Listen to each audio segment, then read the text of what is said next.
ఒక్కసారి ఇశ్రాయేలు దేశంలో ఒక భయంకరమైన సవాలు జరిగింది. ఒకవైపు ఎలియా ప్రవక్త, మరోవైపు 300 మంది బయలుదేవత ప్రవక్తలు. ఒక బలిపీఠం దగ్గర అందరూ నిలబడి ఉన్నారు. ఎవరు నిజమైన దైవమో తేల్చుకోవాల్సిన సమయం ఆసన్నమైంది. మా దేవుడు ఆకాశం నుండి అగ్నిని పంపిస్తాడు అని ఆ అన్య ప్రవక్తలు సవాలు విసిరారు. వారు ఒక ఎద్దును బలిగా సిద్ధం చేశారు. గంటలు గడిచిపోతున్నాయి. వారు కేకలు వేస్తున్నారు, నాట్యం చేస్తున్నారు.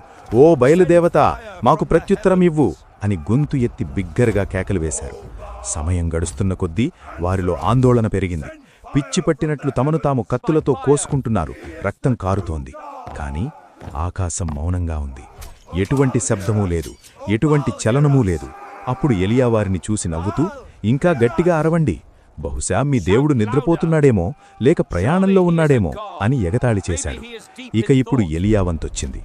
ఆయన బలిపీఠాన్ని సిద్ధం చేసి అందరూ ఆశ్చర్యపోయేలా ఆ బలిపశువు మీద ఏకంగా 3 సార్లు నీళ్లు పోయించాడు.